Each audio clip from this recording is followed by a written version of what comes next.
Okay, we've done a lot on subcontractors on the program this year because my view is that there seems to be an awful lot of dodgy business going on in the building game. And whilst there's been a focus at the national political level on construction unions, and appropriately so, I actually think a bigger part of the story is the power imbalance that exists between head contractors, subcontractors, and their employees down the line who are, the further down the chain you go in the building game, it seems the less power you have and the more you're at the mercy of the people above you in the chain. And I think there's some pretty unfair outcomes.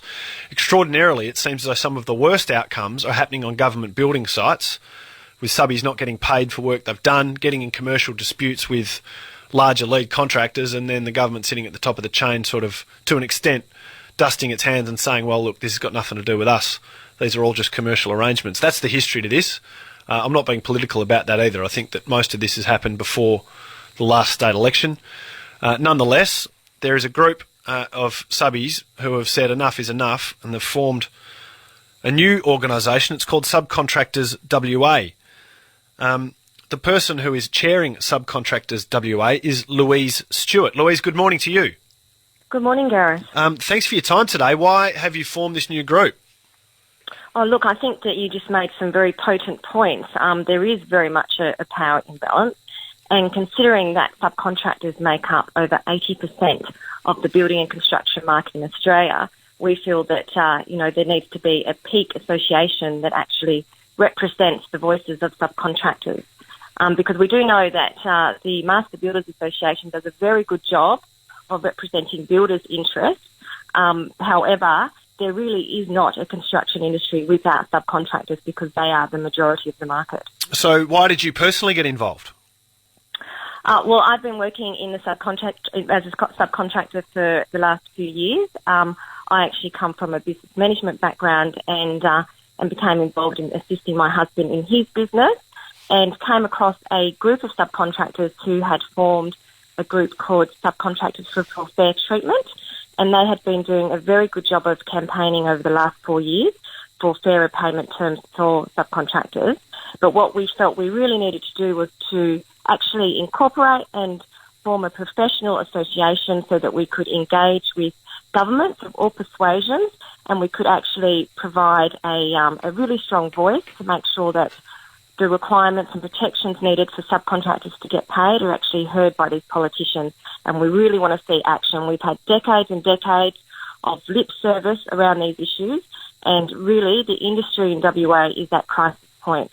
Subcontractors are living in fear of never being paid. They are not confident of which builders they can work for, and it's really difficult to be able to work in that sort of environment. That's a pretty dire picture, Louise, that you're painting of the industry at the moment.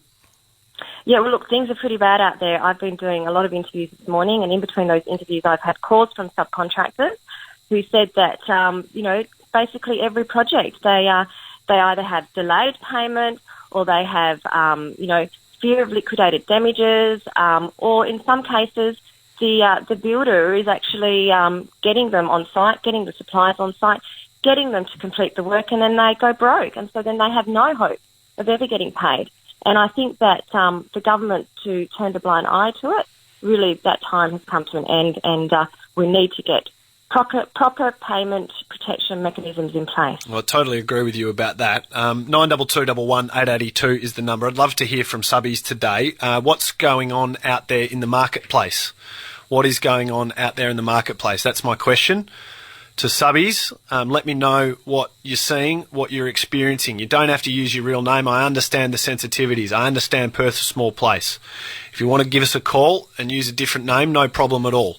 92211 882 is the number to call, because I would like to hear whether things are getting worse, as Louise suggests that they are, because I still think the economic crunch is working its way through, and unfortunately it's the subbies who might employ, 5 or 10 blokes on a job who are getting squeezed in all this. They're the ones who are asked to take the risk, and I don't think it's reasonable.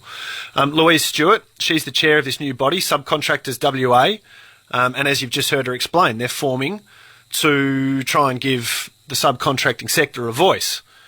And good on her, I say. Louise, the former government, before the last election, did make some changes. There was a lot of publicity around these issues. They did make some changes, to their credit. They talked about project bank accounts. Has that made any difference? Look, I think that project bank accounts are an absolute no-brainer. At the moment, we have this entrenched business model in the construction industry whereby builders are using money owed to subcontractors to fund projects. So they're using subcontractors, mum and dad's businesses, like a bank, and that can't be allowed to continue. Now, the only way to break that business model is the introduction of project bank accounts. However, unfortunately, it has not been implemented effectively. The protections are not in place. So a project bank account is a trust account whereby the funds are paid directly to the subcontractor and the builder. And the idea behind them is that they actually protect the subcontractor in the case of insolvency by the builder. However, that protection is not in place if that project bank account is actually set up by the lead contractor or the builder. Is that what's happening, Louise? That is exactly what's happening. It needs to be reviewed. We either need to have an independent third party managing those project bank accounts, or they really need to be in the name or joint authority with the client. So we really need to be working, and look, we've got a meeting with the Minister in the next couple of weeks, and we're looking forward to working with the Minister and the Building Commission to make sure that project bank accounts work the way that they're designed to work.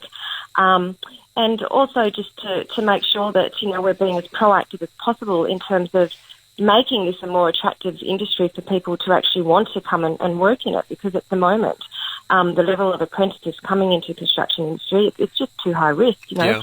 The risk of not getting paid are too high, and we really, you know, this is a very important industry to the Australian economy. No question. And we need to make these changes. But what I particularly wanted to talk about today is we have actually been working with the Commonwealth Government on a security of payment review. We have just released last night on our website a survey which is going to form their reforms that are required into the payment laws. And we're really calling out to every subcontractor in WA to go to our website or go to our Facebook page and register to complete the survey. It's all about subcontractors' experience in getting paid. And it's very important that the voices of subcontractors are heard, because any sort of policy that might come out of this will have, long-term consequences on payment terms for subcontractors into the future. Louise, where can people find that survey? It'll take about 5 minutes, I think, to complete, won't it? So it's not onerous, but as you say, it does give you good quality information so that you know how to represent the sector's interest to government. That's right. It only takes a few minutes, and it's on our website, which is subcontractorswa.com.au, or on our Facebook page. And look, it's really, if there's one thing you do today, subcontractors, the most important thing in your business is getting paid. So please take the time and do the survey for us. All right, there you go. That's the call to action, subbies.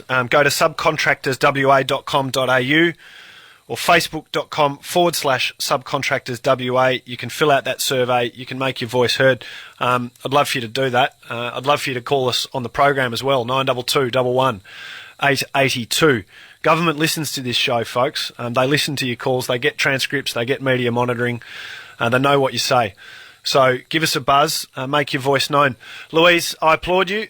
You're clearly a dynamic individual who has got some good ideas about how this industry sector can be taken forward. I think you're absolutely right. It does need to be represented properly. It is important to the economy. And I've personally met enough people and heard enough stories who are facing bankruptcy through absolutely no fault of their own to know that this is an industry that needs more scrutiny, it needs cleaning up. So I wish you luck in those efforts, and anything we can do in the morning program to help you, you know where to find us. Thank you so much, Gareth. We really appreciate your support. Thanks, Louise.